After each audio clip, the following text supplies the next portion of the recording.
Bonjour, bonsoir. On va commencer un nouveau cours un nouveau cours de la gastrologie qui va s'intéresser aux hépatopathies d'origine non virale. Donc, les hépatopathies, bien sûr, un petit rappel, majoritairement ce sont les hépatites ou bien les affections chroniques diverses, etc. Et c'est ce qui peut induire une insuffisance hépatocellulaire. Et bien sûr, l'insuffisance hépatocellulaire est très mal tolérée parce que, rappelez-vous, le foie est un organe vital, un organe noble. Sans foie, on ne peut pas vivre. Ainsi que nous avons les voies biliaires. Les voies biliaires, elles aussi, peuvent être touchées dans ce cas. Et donc, nous avons la cholestase avec tous ces signes cliniques, etc. Donc, les hépatopathies non virales, ils incluent les hépatopathies auto-immunes, ça veut dire lorsqu'il y a une réaction spontanée du corps humain contre ses propres antigènes, ou bien les hépatites médicamenteuses, donc dues à la prise médicamenteuse, surtout paracétamol, l'allergie, ou bien, mais chez l'allergie, c'est pas. L'hépatite au paracétamol, c'est une affection très fréquente due à la banalisation des AINS. Bon, chez les AINS, banalisation de ce médicament. Paracétamol, c'est pas un AINS. Ensuite, nous avons les hépatopathies alcooliques. On ne va pas vraiment trop y intéresser, mais c'est juste, elles peuvent induire des hépatites, etc.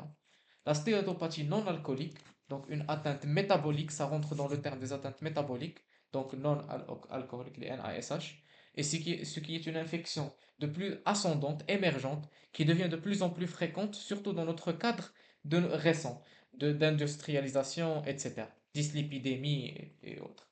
Ensuite, nous avons d'autres causes rares, les atteintes granulomateuses, etc. Mais on ne va pas vraiment en parler parce que c'est trop spécialisé. Mais tout de même, il est important de savoir que pas seulement les virus induisent les hépatopathies. Parce que je vais vous demander, les hépatites, quelle est la cause la plus fréquente, surtout au niveau du Maroc?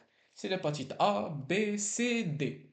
Ce sont les hépatites les plus fréquentes. Les causes d'hépatite. Mais ne parlons pas juste de causes infectieuses. Hépatite tout court, ce sont les étiologies virales. Mais ce cours, on va surtout voir les autres étiologies non virales et comment ils fonctionnent. Elles fonctionnent. Donc, premièrement, nous allons voir les hépatopathies auto-immunes. Et les hépatopathies auto-immunes, on va les classifier en plusieurs types. Généralement en deux. Il faut savoir que les hépatopathies auto-immunes, ils ont deux mécanismes d'action. Il y a des hépatopathies qui induisent une cytolyse, comme auto-immune HAI, et celles qui induisent la cholestase. La cholestase dans le cadre de la CBP, donc la cholangite biliaire primitive, ou bien la CSP, la cholangite sclérosante primitive. Donc là, il devient très important de faire la différence entre ces trois formes, et nous avons ensuite le syndrome de chevauchement, où c'est une forme associée. On aura à la fois une hépatite, une cytolyse, et un syndrome de cholestase. Mais il faut savoir, voilà, que chacun, ils ont des signes similaires, mais ils ont aussi des signes qui les diffèrent les uns aux autres. Donc, commençons d'abord à l'hépatite auto-immune. Donc, l'hépatite auto-immune, cytolyse auto-immune. Donc, directement, c'est une réaction auto-immune qui touche surtout les femmes. Donc, 80% ça touche les femmes. Les réactions en général, ça touche les femmes qu'on va voir aujourd'hui. Donc, on distingue deux types. Les hépatites auto-immunes de type 1 qui se caractérisent par un anticorps anti-muscle lisse, muscle lisse 1. Voilà, c'est tout ce qu'on va parler. Elle touche surtout les femmes entre 15 et 40 ans et parfois présente une cirrhose d'emblée. Donc, ce sont les caractéristiques de cette hépatite. Et ensuite, nous avons l'hépatite auto-immune chronique de type 2. Le type 2, il survient surtout chez l'enfant entre 2 et 14 ans, est caractérisé par des anticorps de type LKM, Liver Kidney Microsome. Donc c'est ça l'anticorps, l'auto-anticorps et ses caractéristiques.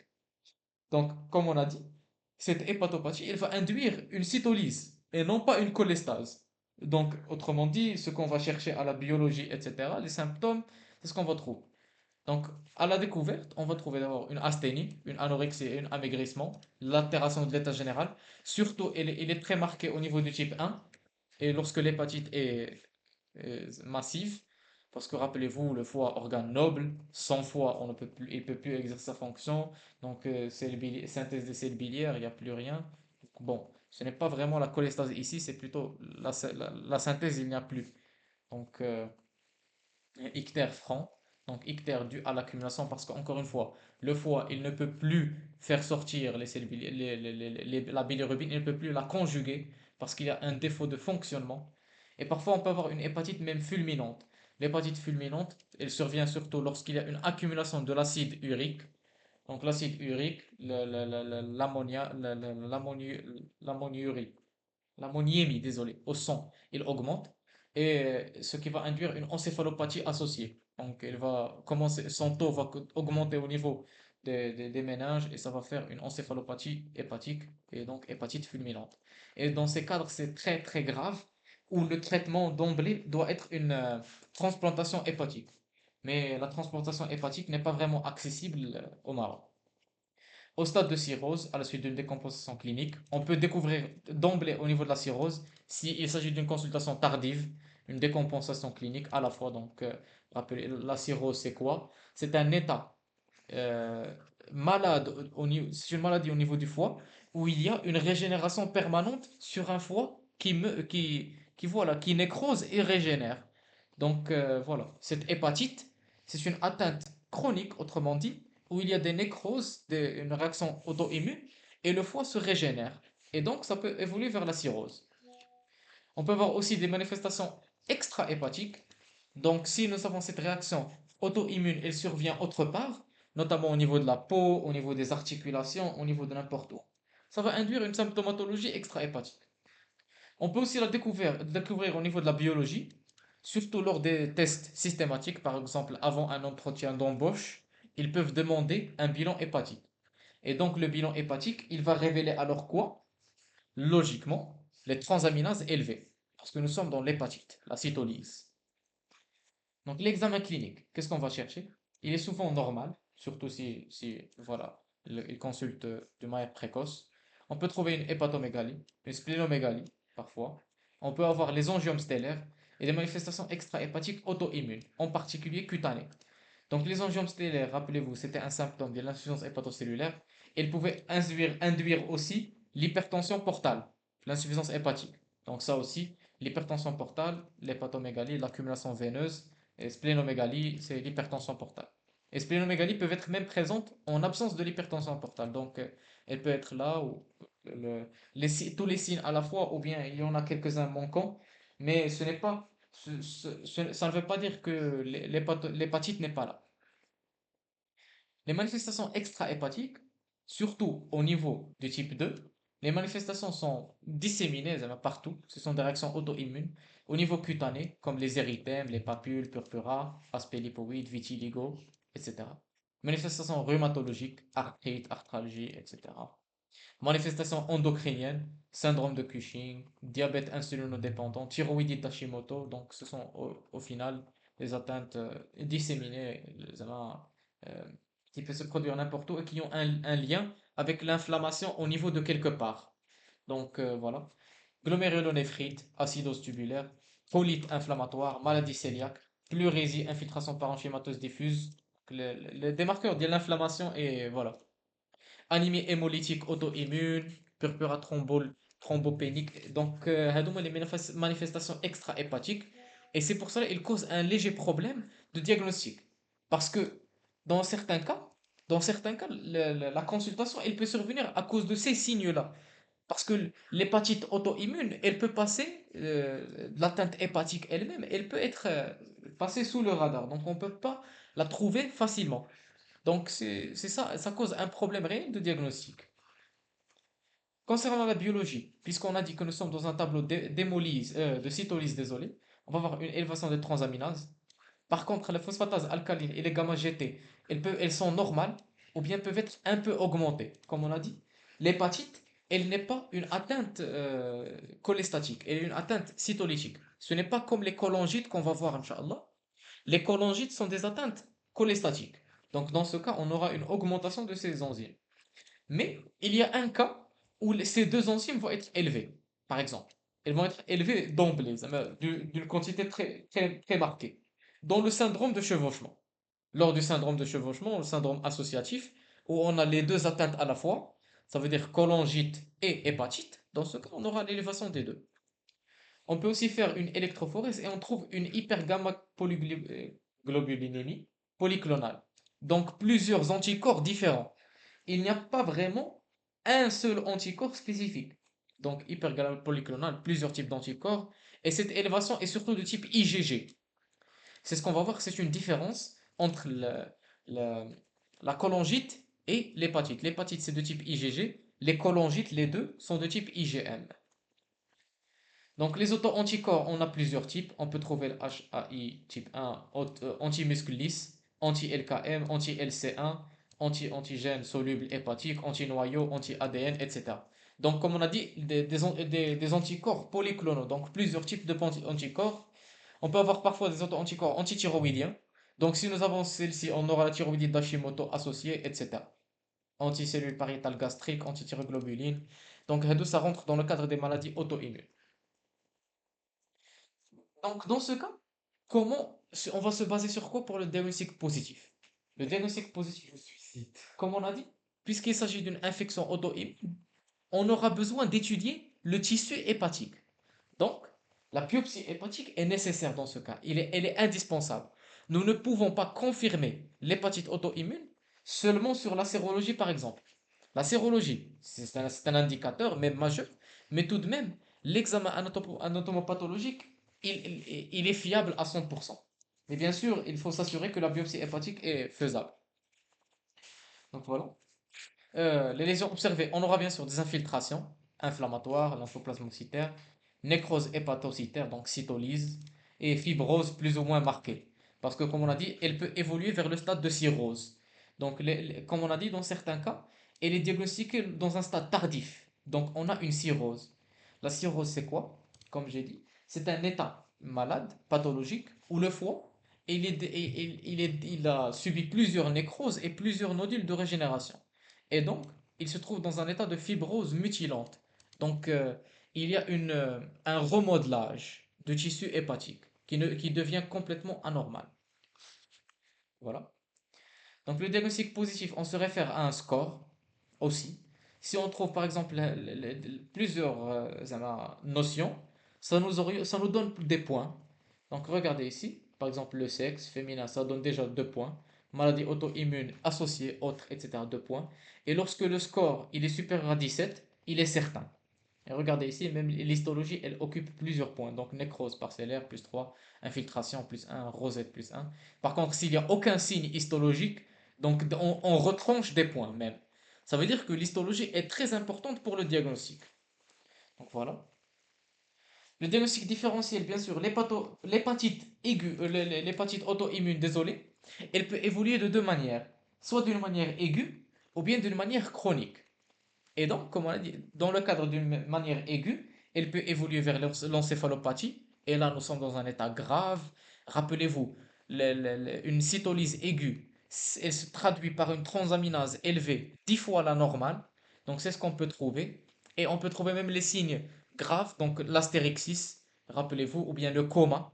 Ça témoigne de l'encéphalopathie associée. Et dans ce cas, on a besoin. Ou bien ça peut évoluer dans un fond chronique. Dans un fond chronique, donc c'est une cytolyse chronique qui est inférieure à 10 fois la normale, mais qui est supérieure à 2 fois, ou quelque chose comme ça. Donc les diagnostics différentiels, ils dépendent. Est-ce que nous sommes dans la forme chronique ou bien la forme aiguë? La forme chronique, c'est notamment les hépatites chroniques B, C, ou bien la stéatohépatique, qu'on va voir, Inch'Allah, plus tard, la maladie de Wilson, hépatite médicamenteuse, etc. Les diagnostics différentiels des formes aiguës sont les hépatites capables de donner des formes aiguës.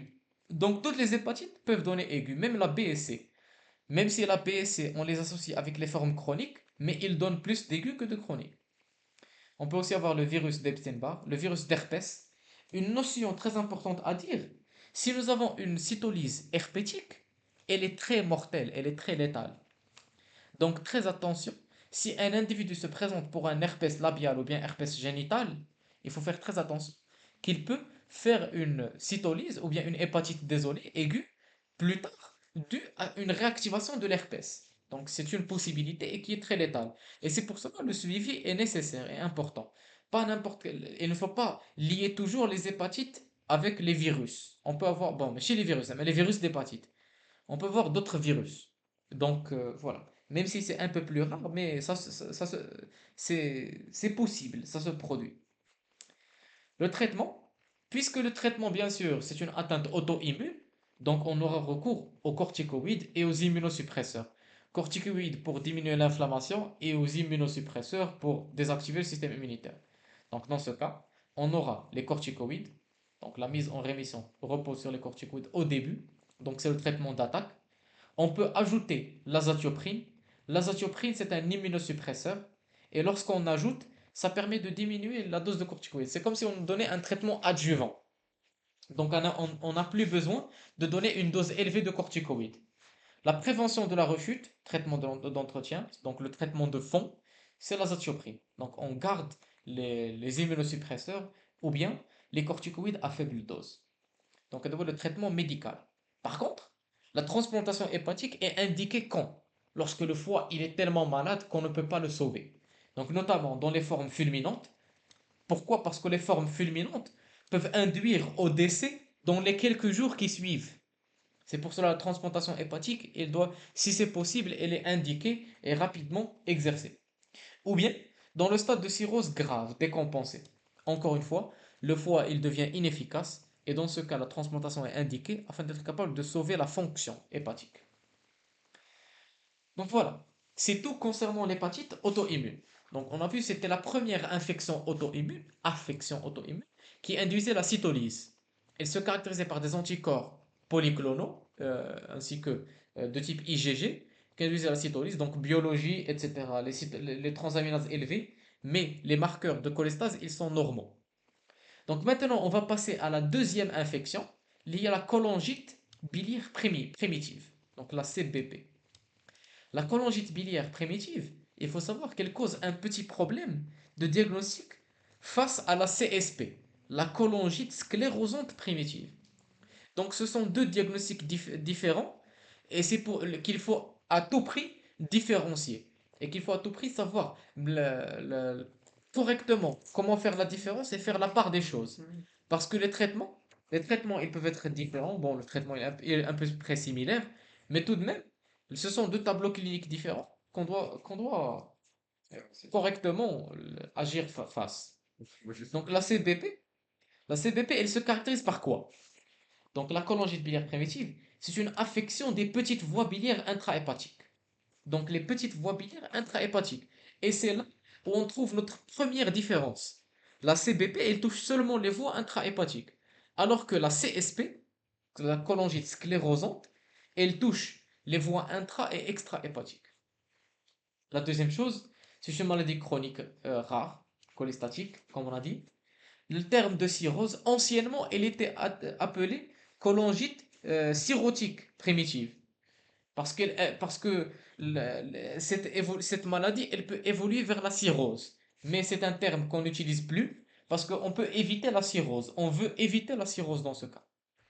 Donc, il est inapproprié puisque la maladie est caractérisée histologiquement initialement par une inflammation portale et une nécrose segmentaire des petits canaux biliaires et non pas le foie lui-même.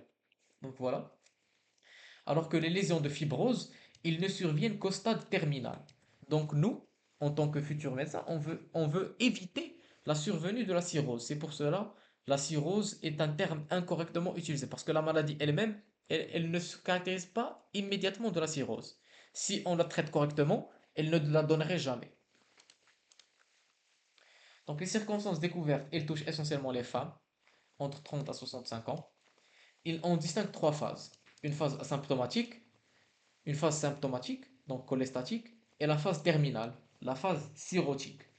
Et dans ce cas, les signes, ils varient. La phase asymptomatique, comme le nom indique, il n'y a pas vraiment d'examen de signes cliniques qu'on peut chercher. Donc l'examen clinique est normal. Elle est infraclinique. Donc on peut seulement trouver une élévation des enzymes de cholestase. Donc gamma-GT, phosphatase alcaline. S'il y a une suspicion, on peut aussi chercher d'une manière complémentaire la 5' nucléotidase, mais les enzymes qui peuvent être augmentées. Il n'y a pas de cytolyse, donc les transaminases sont normales.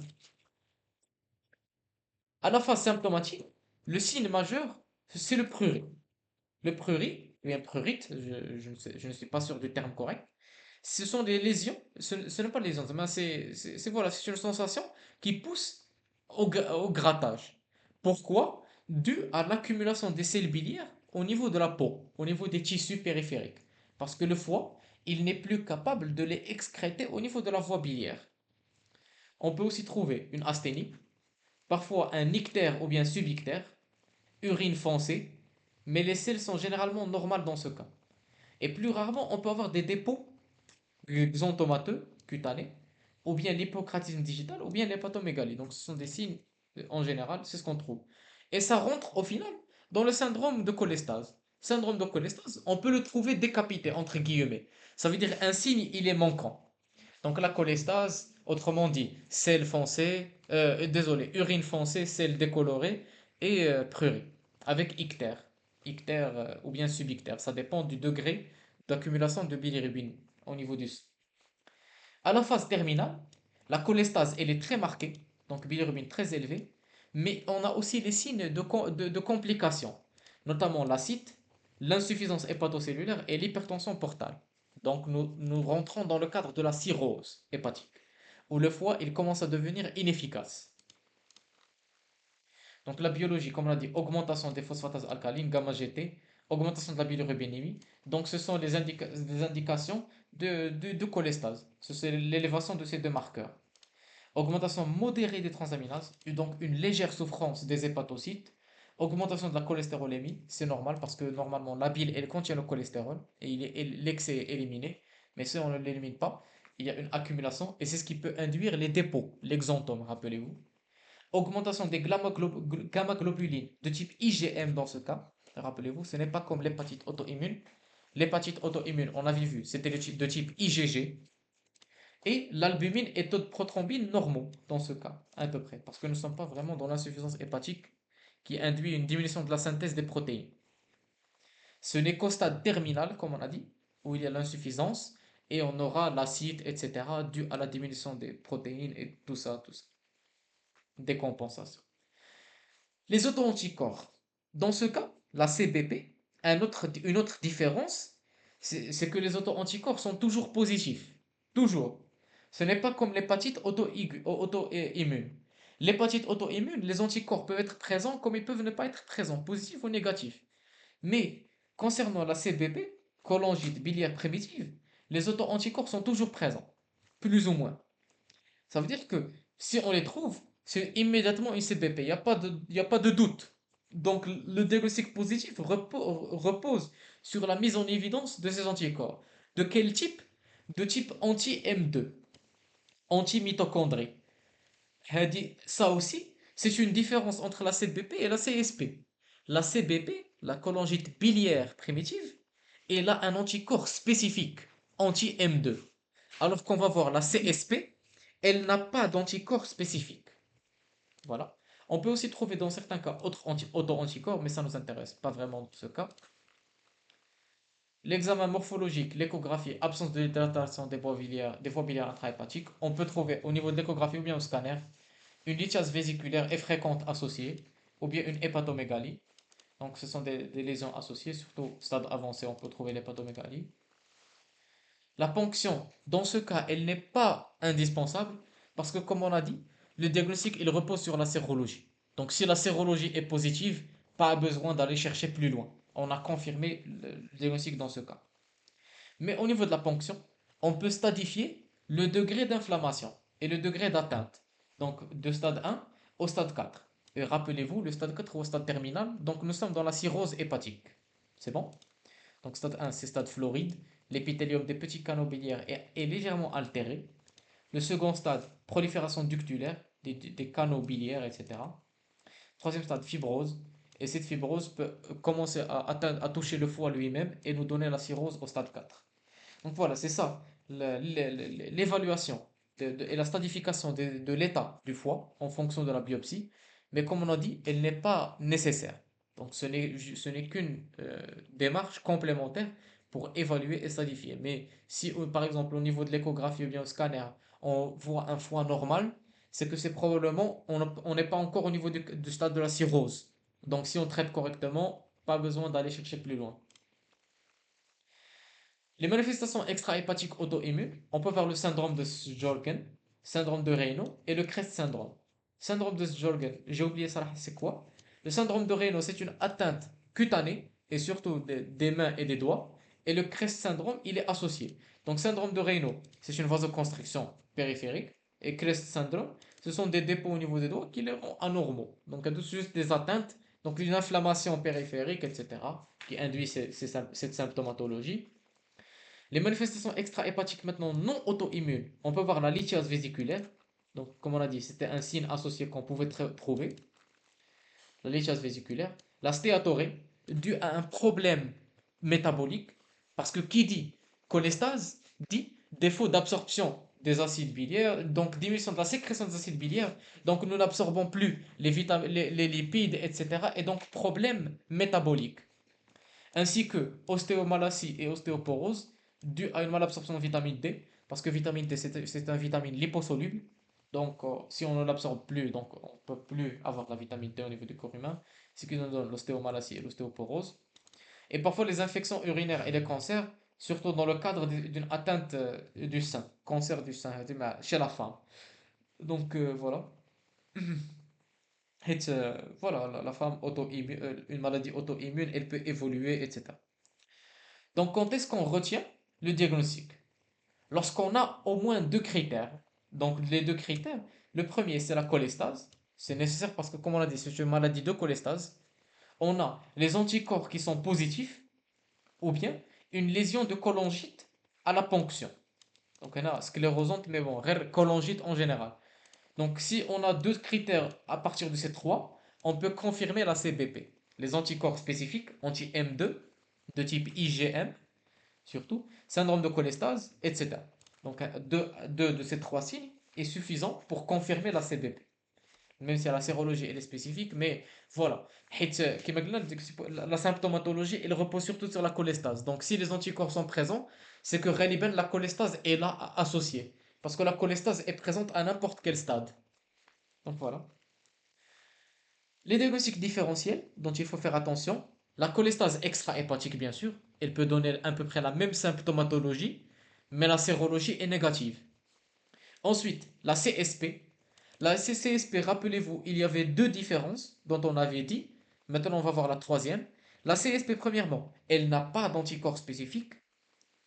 Deuxièmement, voilà, elle touche les voies biliaires intra- et extra-hépatiques, la CSP. Et troisièmement, la CSP, elle survient surtout sur une maladie associée, notamment la rectocolite hémorragique. Donc on va voir la CSP, elle survient dans une maladie sous-jacente qui favorise la survenue de cette maladie auto-immune. Et ensuite, nous avons les hépatites médicamenteuses cholestatiques. Donc tous sont les diagnostics différentiels qu'il faut éliminer. Une chose qu'il faut savoir d'une manière pratique, c'est que les maladies auto-immunes, en général, ce sont des diagnostics d'élimination. C'est difficile de dire que nous sommes dans une maladie auto-immune dès le début. On va d'abord raisonner et la chose qu'on va suspecter le plus, ce sont les hépatites virales, infectieuses, médicamenteuses, alcooliques, etc. Ce sont des atteintes très fréquentes. Et lorsqu'on élimine ces diagnostics, par exemple l'individu, il nous mentionne une notion de vaccin anti-hépatite B, une notion il ne prend pas d'alcool, il n'est pas obèse, etc. Donc on élimine petit à petit les diagnostics les plus fréquents et plus probables et on va chercher, on va pousser notre recherche. Et ce n'est que dans ce cas qu'on va commencer à suspecter les atteintes auto-immunes, surtout si c'est une femme. Comme on vient de voir, les femmes elles sont très susceptibles à faire ces hépatites et ces affections auto-immunes. Donc voilà. Le traitement. Le traitement, il y a trois types. Premièrement, le traitement médical, c'est l'acide urso-désoxycholé. Donc c'est un traitement à vie qui a été prouvé avoir été efficace et aider à la cholestase. Le deuxième traitement, c'est le traitement symptomatologique. Donc pour remédier au prurit, on donne la cholestyramine. Donc c'est une molécule capable de diminuer la sensation de prurit. Pour les autres atteintes, surtout dues à la carence, parce que rappelez-vous, la cholestase elle peut induire le syndrome carentiel, notamment aux lipides et aux vitamines vitamines liposolubles. Donc on peut les injecter directement. S'ils présentent le symptôme d'ostéoporose, on injecte la vitamine D et le calcium associé, etc. Donc on va traiter symptomatologiquement en fonction de ce qui se passe. S'ils présentent un trouble, par exemple le facteur de coagulation, on injecte le vitamine K. S'il présente des troubles neurologiques, vitamine A et E. Ils jouent un rôle dans le système nerveux, etc. Et ensuite, le traitement chirurgical. Le traitement chirurgical, si possible, dans les formes évoluées cirrhotiques, on a besoin d'une transplantation hépatique. Parce que le foie, il devient insauvable. On ne peut plus le sauver. Donc l'indication, c'est pruré invalidant, bilirubinémie très élevée, etc. Donc un foie inefficace. Donc voilà, c'est tout concernant la CBP. Maintenant, nous allons passer à la troisième infection auto-immune, la CSP, la cholangite sclérosante primitive. Et celle-ci, rappelez-vous, elle est surtout associée à une pathologie sous-jacente. Donc pour procéder, on va surtout parler de la différence entre la CSP et la CBP.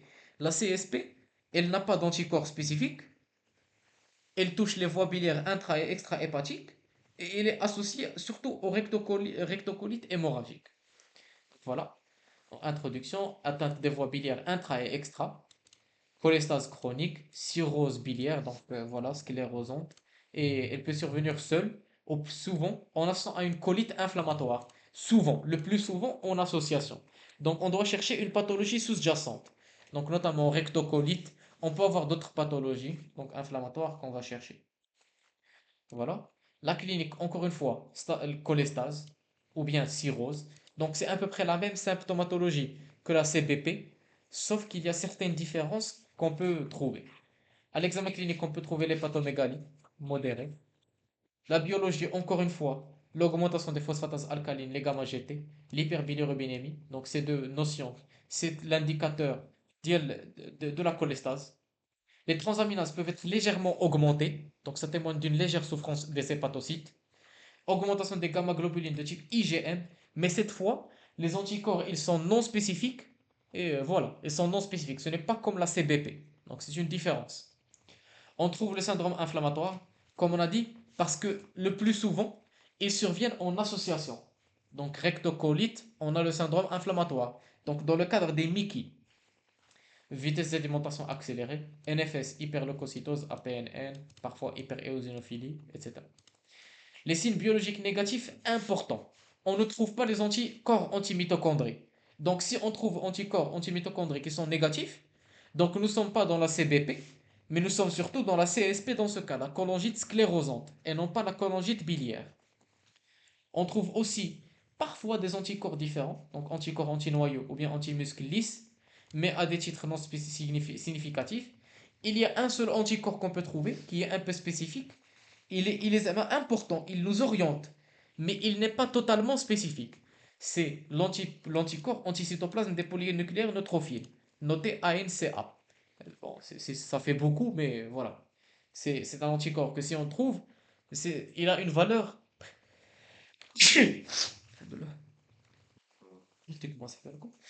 Il a une valeur importante. Donc, à la recherche. Donc, au final, tous ces arguments, ils nous orientent vers la CSP et nous permettent d'éliminer la CBP.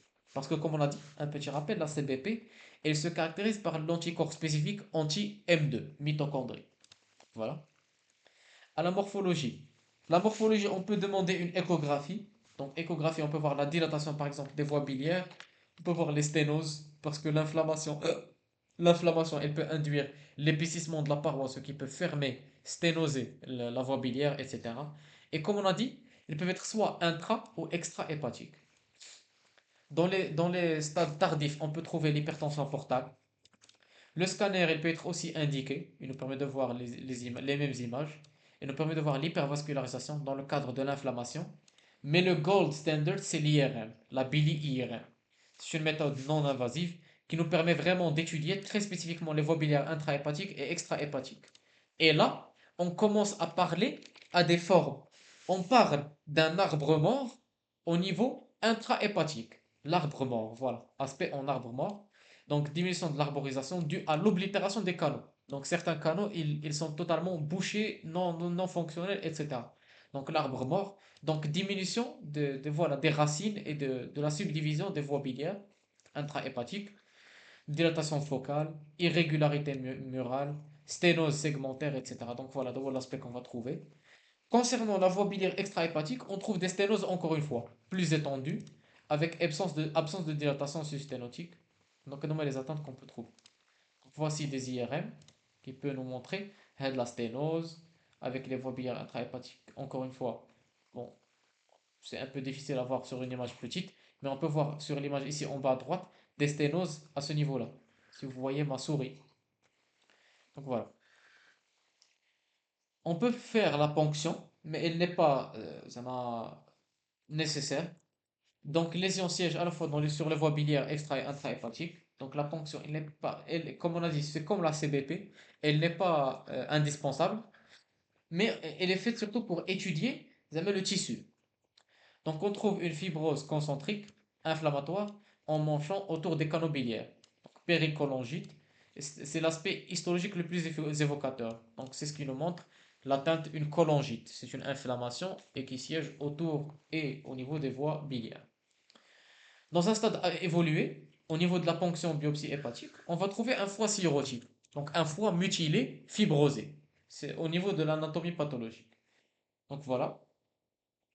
Les maladies associées, comme on a dit, la CSP, elle survient obligatoirement, mais pas obligatoirement, elle survient très souvent, majoritairement, dans une maladie associée sous-jacente. Donc une maladie inflammatoire notamment. Soit la RCH, soit la fibrosclérose multifocale, fibrose rétropéritonéale, médiastinale pulmonaire, pancréatite chronique, donc inflammation au niveau du pancréas, maladie rhumatologique, polyarthrite, sclérodermie, spondyloarthrite, etc. Ou bien lymphome malin. Donc, comme on a dit, la CSP, un argument en faveur de la CSP et contre la CVP, c'est une maladie associée, inflammatoire. Majoritairement la RCH. Et non pas la maladie de Crohn. La maladie de Crohn ne donne pas vraiment la CSP. Le diagnostic différentiel majeur, c'est le cholangiocarcinome, le cancer des voies biliaires. Donc le cancer des voies biliaires, il peut donner le même aspect. Il peut donner une sténose des voies biliaires, d'évolution rapide, cholestase, etc. Donc en présence du CSP, il n'y a presque aucun moyen formel d'écarter le cholangiocarcinome. Donc là, c'est surtout la différenciation, elle est réservée aux spécialistes. Parce que c'est un peu difficile. Le diagnostic différentiel est vraiment difficile. Donc c'est pour cela il faut réunir beaucoup d'arguments et le contexte clinique, il est très important pour nous orienter plus vers la CSP que le cancer. On peut avoir des cholangites secondaires à quelque chose, comme des lithiases de la voie biliaire principale. Donc ça peut donner une cholangite, une angiocolite surtout, etc. Donc ce sont des cholangites secondaires et peuvent simuler le même tableau clinique, syndrome de cholestase, mais surtout dans ce cas, comme on a dit, on élimine d'abord ces diagnostics et ensuite on enlève, on cherche les atteintes auto-immunes. Parce que les atteintes auto-immunes en général, ce sont des diagnostics d'élimination et ne sont pas évoqués d'emblée. Et le diagnostic différentiel majeur, donc c'est la CBP. La CBP et la CSP sont deux diagnostics similaires mais différents entre eux. Donc c'est pour cela qu'il faut savoir faire la différence. Mais pour résumer, la CBP, elle touchait les voies biliaires intrahépatiques seulement. Il y avait des anticorps spécifiques et elle ne survenait pas au niveau d'une maladie sous-jacente. Alors que la CSP, la sclérosante, elle touchait les voies intra et extrahépatiques. Elle n'avait pas d'anticorps spécifiques, mais comme la CBP كان عندها l'anti M2 et la CSP, elle se caractérise par une pathologie sous-jacente, le plus souvent inflammatoire, notamment la RCH, la rectocolite hémorragique. Donc voilà, c'est tout concernant et le traitement bien sûr. Le traitement il est surtout symptomatique. Donc pour le prurit, cholestéramine encore une fois, l'apport en vitamines liposolubles pour contrer le syndrome carentiel, l'antibiothérapie s'il y a une complication infectieuse, notamment dans le cadre de RCH, ou bien la cholestase qui s'infecte, et la transplantation hépatique, si le foie il commence à devenir inefficace et nous sommes dans le stade de cirrhose, le stade évolué. Donc voilà, c'est tout concernant la CSP et le CVP. Et finalement, nous avons le syndrome de chevauchement. Le syndrome de chevauchement, il signifie une association des deux atteintes à la fois. Une atteinte cytolytique et une atteinte cholestatique. Cytolytique, rappelez-vous, hépatite auto-immune, type 1 ou type 2, et qui induisait l'hépatite, soit hépatite aiguë ou bien hépatite chronique. Et une atteinte cholestatique, soit la CVP ou bien la CSP. Et voilà, les différences, on a déjà vues. Donc le syndrome de chevauchement, il correspond à la superposition des deux à la fois, donc soit une hépatite avec une atteinte cholestatique, soit CSP ou bien CP. Mais bien sûr, le syndrome de chevauchement, il n'inclut pas une association CBP et CSP parce qu'elles ne se produisent pas vraiment. Il n'y a pas une association entre les deux atteintes cholestatiques. Donc voilà. Voilà, l'hépatite auto-immune, etc. Donc le diagnostic, il repose surtout sur la biopsie, rappelez-vous. L'hépatite auto-immune, elle avait besoin d'une biopsie, mais on la suspecte surtout lors d'une biologie où il y a les deux à la fois. Les transaminases élevées, les cholestases, les marqueurs cholestatiques élevés, et on a éliminé tous les autres signes associés. Donc il n'y a pas d'hépatite, il n'y a pas d'insuffisance hépatocellulaire, virale par exemple, due à l'hépatite fulminante, etc. Autre cause. Et donc, on commence à suspecter une origine auto-immune associée dans ce cas. Donc voilà, le traitement des syndromes de chevauchement est empirique, donc probabiliste. On donne l'association des deux, l'acide urso-désoxycholique avec les immunosuppresseurs. Donc l'immunosuppresseur, c'était le traitement de l'hépatite auto-immune, rappelez-vous, avec les corticoïdes, et l'acide urso-désoxycholique, qui était le traitement des cholangites. Donc voilà.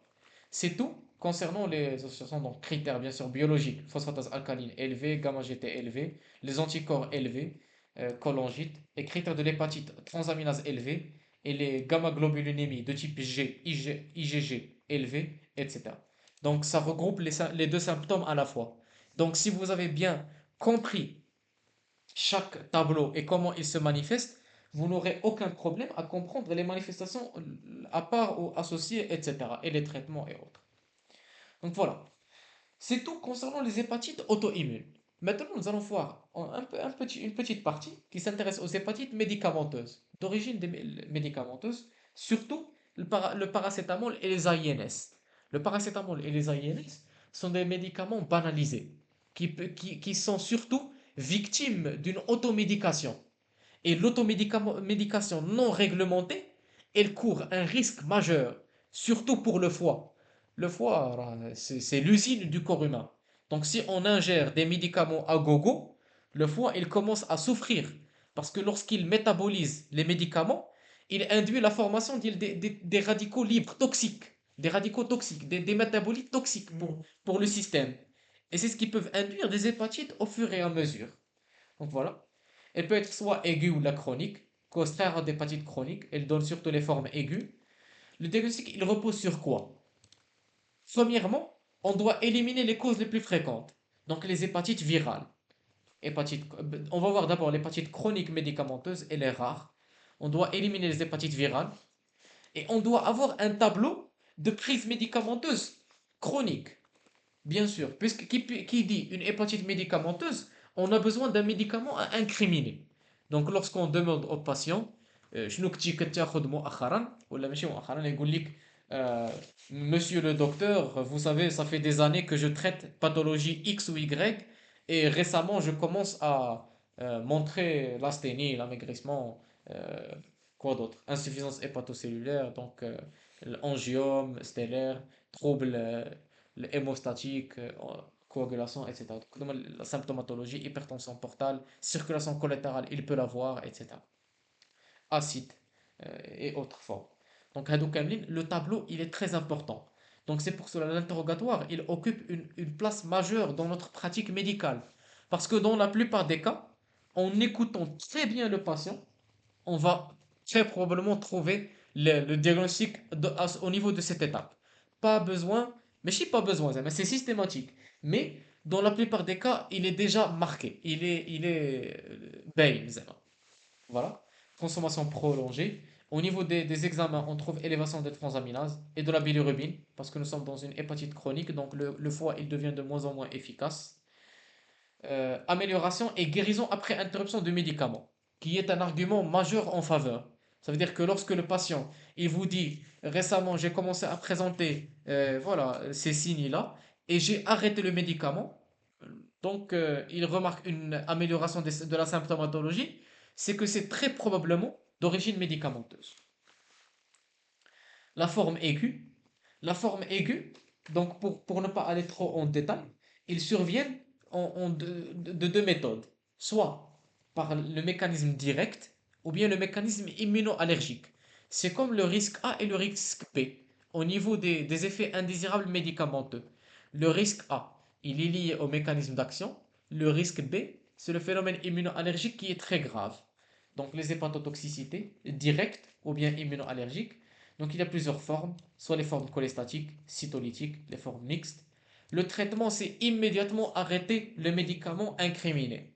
Parce que si on continue l'hépatite aiguë, elle peut évoluer vers l'hépatite fulminante et donc le décès du patient, probablement. Donc pas de traitement, il n'y a pas vraiment de traitement pour aider, juste on a besoin qu'il régresse spontanément. La transplantation hépatique est indiquée si nous avons une forme fulminante. Donc c'est pour cela, il est très important de reconnaître que le patient est déjà à risque. Donc la reconnaissance précoce d'une hépatite médicamenteuse. Parce que si le patient, il ne la reconnaît pas et il continue de prendre les médicaments, et son hépatite va évoluer et le foie peut entrer dans un état vraiment très grave. Insuffisance hépatocellulaire massive, encéphalopathie hépatique, et dans ce cas, Allah yahfadou, c'est le décès. Donc, une chose à noter, désolé, une chose à noter, c'est que ces hépatites aiguës, dans notre contexte marocain, ils surviennent surtout dans les traitements psychotiques, voilà, psychiatriques. Les traitements psychiatriques sont très connus pour avoir des effets hépatotoxiques. Voilà. Donc, voici une étude qui a été faite au niveau d'un hôpital au niveau de Montpellier, donc au niveau France. L'intoxication à l'hépatite aiguë grave, regardez, 46%, 46, désolé, 46 cas ont été dus au paracétamol. Là, il dit 46%, actually. 46%, regardez, les autres médicaments, 11%. Donc, au niveau à ce niveau-là, mais les hépatites d'autres types, elles n'occupent qu'une place minime. Mais ce n'est pas le cas chez nous, au niveau du Maroc, parce que nous avons encore l'hépatite qui est très disséminée. Donc, ils ont des distributions à peu près égales. Mais regardez même que chez eux, les intoxications au paracétamol ou bien aux médicaments, les hépatites médicamenteuses occupent une place majeure. Surtout parce que vous devez savoir, au niveau en France ou bien dans les autres pays comme ça, l'automédication est très fréquente. Parce que l'accès, l'observance, bon, ماشي l'observance, l'accès à l'information, elle est très répandue et peut facilement aller chez le pharmacien, prendre le médicament X ou Y et ça y est. Donc l'automédication est encore plus marquée chez eux. C'est pour cela, les hépatites médicamenteuses occupent une place aussi importante pour eux. Voilà. Donc la cause, comme on a dit, on pouvait avoir un risque A, donc lié au mécanisme d'action, donc accumulation de métabolites réactifs qui est toxique, et le glutathion qui est dépassé. Donc rappelez-vous, le glutathion, c'était une molécule qui permettait de contrer le stress oxydatif, il permettait de contenir les radicaux libres, et donc il diminuait les métabolites toxiques. Mais lorsqu'on prenait une quantité très élevée, il est rapidement dépassé et donc on évolue vers la toxicité hépatique. C'est pour cette raison qu'il y a des doses limites au niveau des médicaments. Le moment où on dépasse ces doses, le risque il devient très important parce qu'on va dépasser les systèmes de défense du corps humain.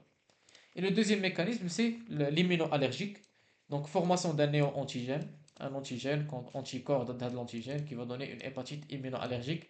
C'est le deuxième mécanisme de survenue des hépatites médicamenteuses dues à la prise médicamenteuse. Donc voilà. Dans la plupart des cas, il faut arrêter le médicament. On ne va pas le continuer parce qu'on va aggraver l'état du foie. Et on préfère que la maladie qui était préexistante, qu'elle évolue légèrement, au lieu que le foie meure complètement. Parce que si le foie meurt complètement, on aura fait plus de mal que de bénéfices en traitant le patient. Parce que le foie, l'organe vital, vous savez très bien, donc on ne peut pas vivre sans foie, donc voilà. Donc l'arrêt du médicament est indiqué dans ce cas.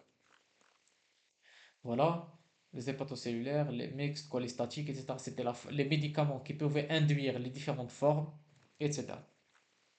Voilà, critère d'arrêt d'un médicament. Si l'hépatite il commence à devenir vraiment très marqué, on arrête le médicament. Voilà. Ensuite, nous allons voir la stéatohépatique non alcoolique. C'est quoi la stéatohépatique? La stéatohépatique, d'abord, c'est un terme qui fait référence à l'accumulation des lipides, l'accumulation anormale au niveau des cellules hépatiques, ce qui va induire un gonflement du foie. un foie entre guillemets gras, un foie stéatorique. Donc cette maladie, vous devez savoir, récemment, elle commence à occuper une ampleur très grande, au niveau surtout du monde entier, parce qu'elle fait partie des maladies dues aux troubles métaboliques, entre guillemets. Donc troubles métaboliques, ça veut dire obésité, diabète non insulinodépendant, diabète type 2, etc., qui induit l'accumulation des lipides au niveau du foie et le foie commence à souffrir. Et c'est ce qui nous donne la NASH. La NASH, c'est la maladie notable. Donc c'est la stéatose hépatite sans alcool. Donc il n'est pas lié à l'alcool. Donc au groupe de pathologies, on trouve d'abord, il y a plusieurs formes. C'est une maladie évolutive. On commence par la stéatose, donc c'est un foie augmenté de volume, lourd, euh, infiltré de lipides et qui peut évoluer vers l'inflammation. Et c'est ce que nous donne la stéatohépatite.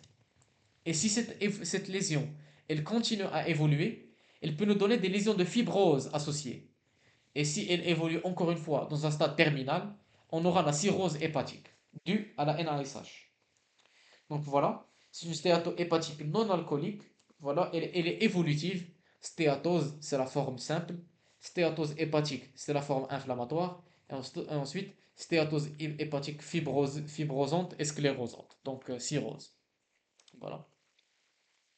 Augmentation des lipides intra-hépatocytaires, par rupture d'équilibre, synthèse et arrivée des acides gras. Donc c'est un trouble métabolique, autrement dit, destruction ou excrétion des acides gras libres. Donc macroscopiquement, si on pouvait voir le foie, une hépatomégalie jaunâtre, parce que ce sont les lipides. Mais histologiquement, on trouve des vésicules, des macro ou bien des micro-vésicules blancs, vides. Rappelez-vous, à l'histologie, c'était la caractéristique des dépôts de lipides.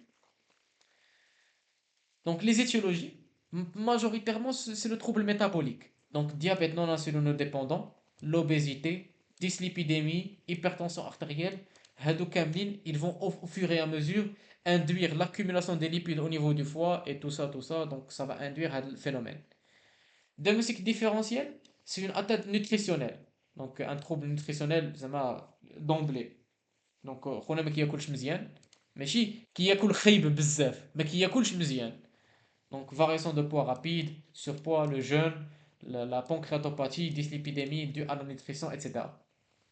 Le traitement, les traitements peuvent aussi induire la NASH, comme les corticoïdes, les oestrogènes, les inhibiteurs calciques, les tamoxifènes, les méthotrexate, etc. Les MICI, diverticulose grêle, les pullulations microbiennes, etc. peuvent aussi induire la même symptomatologie, mais ce n'est pas la NASH. Donc voilà.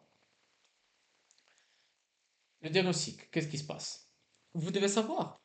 La seule chose qui peut révéler une NASH à votre avis, c'est quoi? Parce qu'on a dit une infiltration lipidique. Donc, c'est la lourdeur. Donc, une fatigue due à cette pesanteur et la lourdeur du foie. Donc, une lourdeur de l'hypocondre droit et l'asthénie associée. Donc, l'asthénie, ça peut être le seul signe qu'on peut trouver au début. Donc, le patient, il peut se plaindre. هاد الجهة سي الطبيب كتجيني ثقيلة. C'est comme ça qu'ils vont la décrire. Donc elle est asymptomatique, mais ils peuvent trouver ce signe. Parfois, on peut trouver l'hépatomégalie si on mesure et des signes de cirrhose si c'est une lésion évolutive. À la biologie, on va trouver la cytolyse, surtout si nous sommes dans l'inflammation, avec des signes de cirrhose plus ou moins marqués. La cholestase elle est minime. On peut avoir une augmentation à 50%. Désolé, Dimanche, donc ferritine, c'est le coefficient de saturation. Donc vraiment, ce n'est pas très important à notre niveau.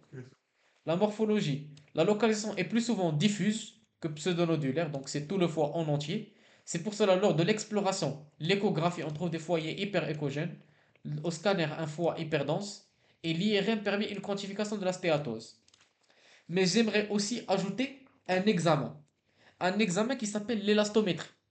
L'élastométrie ou bien le fibroscan, c'était un examen complémentaire dont on pouvait avoir recours pour étudier le degré de cirrhose et le degré voilà, de fibrose et de cirrhose au niveau du foie. Donc le fibroscan, il est vraiment très important dans n'importe quelle pathologie qui induit la cirrhose, notamment les hépatites chroniques virales, les hépatopathies auto-immunes et les cholangites, donc les cholangites داخل في les hépatopathies, etc. Donc le fibroscan, c'est un examen très important, FIB 4, qui donne un score et il permet de savoir est-ce que le foie il est très probablement fibrosé ou bien le degré de fibrose il est faible. Donc c'est pour cela que le fibroscan est très important dans ces lésions parce qu'il nous permet de nous donner d'évaluer le pronostic. Si le pronostic est bien, parce que si la fibrose elle est minime, ou bien si le pronostic est péjoratif, parce que le degré de fibrose est très élevé. Donc c'est un examen qui devient de plus en plus important. Et l'IRM, c'est l'examen de choix. Bien sûr, la biopsie, elle n'est pas systématique. On ne va pas biopsier n'importe quand.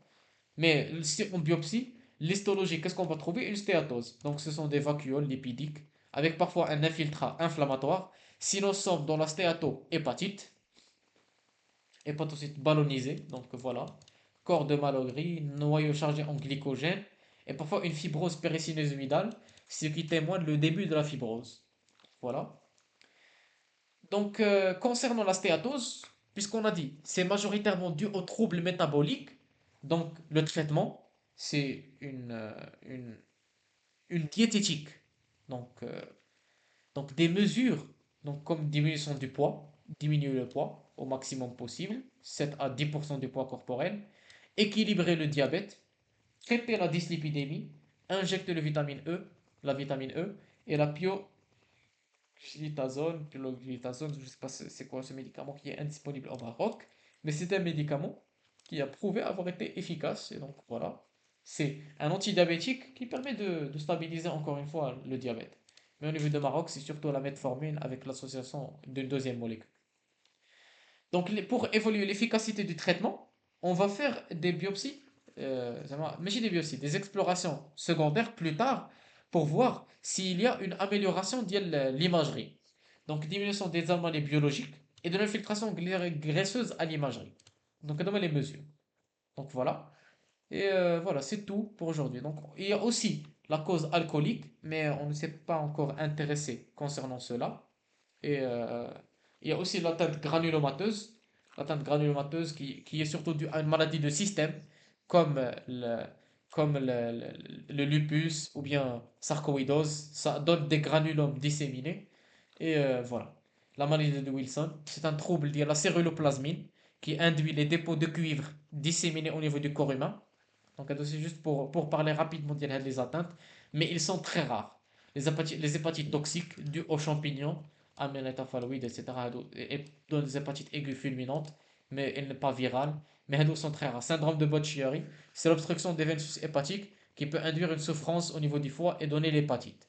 Donc voilà, c'est tout concernant les hépatopathies non virales. Inch'Allah, plus tard, nous allons voir les origines virales, majoritairement hépatite A, B, C, D, etc. Donc voilà, pour résumer, nous avions vu les hépatopathies auto-immunes qui regroupaient l'HAI et les atteintes cholestatiques. Ensuite, nous avons vu l'atteinte stéatorée, donc la stéatose non alcoolique. Donc voilà, c'est bon. Si vous avez profité de ce cours, n'hésitez pas de laisser un like, vous savez, et laisser un joli commentaire, ça me fait plaisir, toujours plaisir de les lire. Et on se verra bientôt.